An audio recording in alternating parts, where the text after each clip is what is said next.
अमरनाथ का रहस्य। केदारनाथ से आगे है अमरनाथ और उससे आगे है कैलाश पर्वत। कैलाश पर्वत शिवजी का मुख्य समाधिस्थ होने का स्थान है तो केदारनाथ विश्राम भवन, हिमालय का कण कण शिव शंकर का स्थान है। बाबा अमरनाथ को आजकल स्थानीय मुस्लिम लोगों के प्रभाव के कारण बर्फानी बाबा कहा जाता है, जो कि अनुचित है।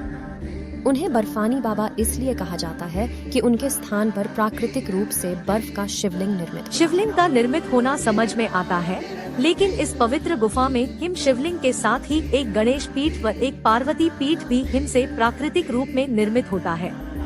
पार्वती पीठ ही शक्तिपीठ स्थल है। यहाँ माता सती के कंठ का निपात हुआ था। पार्वती पीठ 51 शक्तिपीठों में से एक है। यहाँ माता के अंग तथा अंगभूषण की पूजा होती है। ऐसे बहुत से तीर्थ हैं, जहाँ प्राचीन काल में सिर्फ साधु संत ही जाते थे और वहाँ जाकर वे तपस्या करते थे। लेकिन आजकल यात्रा सुविधाएं सुगम होने के चलते व्यक्ति कैलाश पर्वत और मानसरोवर भी जाने लगा है। ये वे स्थान है जो हिंदुओं के लिए सबसे महत्वपूर्ण है। अमरनाथ को अमरनाथ क्यों कहते हैं, आगे जानिए। अमर कथा। इस पवित्र गुफा में भगवान शंकर ने भगवती पार्वती को मोक्ष का मार्ग दिखाया था। इस तत्वज्ञान को अमर कथा के नाम से जाना जाता है, इसीलिए इस स्थान का नाम अमरनाथ पड़ा। यह कथा भगवती पार्वती तथा भगवान शंकर के बीच हुआ संवाद है। यह उसी तरह है जिस तरह कृष्ण और अर्जुन के बीच संवाद हुआ था। अमरनाथ कथा। सती ने दूसरा जन्म हिमालय राज के यहाँ पार्वती के रूप में लिया। पहले जन्म में वे दक्ष की पुत्री थी तथा दूसरे जन्म में वे दुर्गा बनी। एक बार पार्वती जी ने शंकर जी से पूछा, मुझे इस बात का बड़ा आश्चर्य है कि आपके गले में नरमुंड माला क्यों है। भगवान शंकर ने बताया, पार्वती, जितनी बार तुम्हारा जन्म हुआ है उतने ही मुंड मैंने धारण किए हैं। पार्वती बोली, मेरा शरीर नाशवान है, मृत्यु को प्राप्त होता है, परंतु आप अमर हैं। इसका कारण बताने का कष्ट करें। मैं भी अजरअमर होना चाहती हूँ। भगवान शंकर ने कहा, यह सब अमर कथा के कारण है। यह सुनकर पार्वती जी ने शिवजी से कथा सुनाने का आग्रह किया। बहुत वर्षों तक भगवान शंकर ने इसे टालने का प्रयास किया, लेकिन जब पार्वती की जिज्ञासा बढ़ गई तब उन्हें लगा कि अब कथा सुना देना चाहिए। अब सवाल यह था कि अमर कथा सुनाते वक्त कोई अन्य जीव इस कथा को न सुने, इसीलिए भगवान शंकर 5 तत्वों पृथ्वी, जल, वायु, आकाश और अग्नि का परित्याग करके इन पर्वतमालाओं में पहुंच गए और अमरनाथ गुफा में भगवती पार्वती जी को अमर कथा सुनाने लगे। अमरनाथ गुफा जाते वक्त शिवजी ने इनको त्याग दिया। अमरनाथ गुफा की ओर जाते हुए वे सर्वप्रथम पहलगाम पहुँचे, जहाँ उन्होंने अपने नंदी बैल का परित्याग किया। तत्पश्चात चंदनवाड़ी में उन्होंने अपनी जटा केशों से चंद्रमा को मुक्त किया।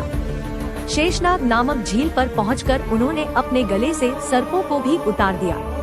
प्रिय पुत्र श्री गणेश जी को भी उन्होंने महागुनस पर्वत पर छोड़ देने का निश्चय किया। फिर पंचतरणी पहुंचकर शिवजी ने 5 तत्वों का परित्याग किया।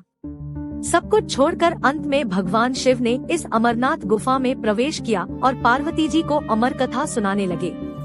जब शिवजी कथा सुना रहे थे तब एक घटना घटी। शुकदेव, जब भगवान शंकर इस अमृत ज्ञान को भगवती पार्वती को सुना रहे थे तो वहाँ एक शुक, हरा कटफोड़वा या हरी कंठी वाला तोता का बच्चा भी यह ज्ञान सुन रहा था। पार्वती कथा सुनने के बीच बीच में हुंकारा भरती थी। पार्वती जी को कथा सुनते सुनते नींद आ गई और उनकी जगह पर वहाँ बैठे एक शुक ने हुंकारी भरना प्रारंभ कर दिया। जब भगवान शिव को यह बात ज्ञात हुई तब वे शुक को मारने के लिए दौड़े और उसके पीछे अपना त्रिशूल छोड़ा। शुक जान बचाने के लिए तीनों लोकों में भागता रहा। भागते भागते वह व्यास जी के आश्रम में आया और सूक्ष्म रूप बनाकर उनकी पत्नी वटिका के मुख में घुस गया।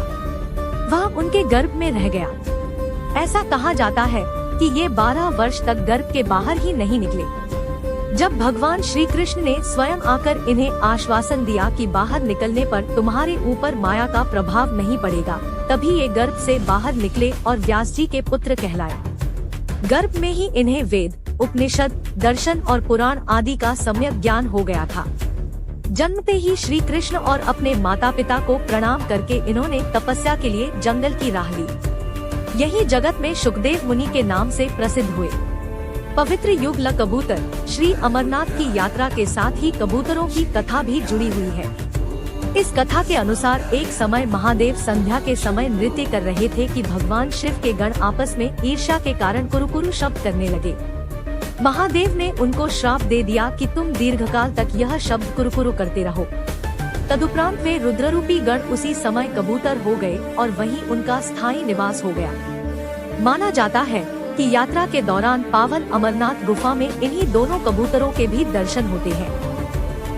यह आश्चर्य ही है कि जहां ऑक्सीजन की मात्रा नहीं के बराबर है और जहां दूर दूर तक खाने पीने का कोई साधन नहीं है, वहां ये कबूतर किस तरह रहते होंगे। यहाँ कबूतरों के दर्शन करना शिव और पार्वती के दर्शन करना माना जाता है। गुफा में शिवलिंग स्थापित होने की कथा। पार्वती जी भगवान सदाशिव से कहती है, प्रभु मैं अमरेश महादेव की कथा सुनना चाहती हूँ।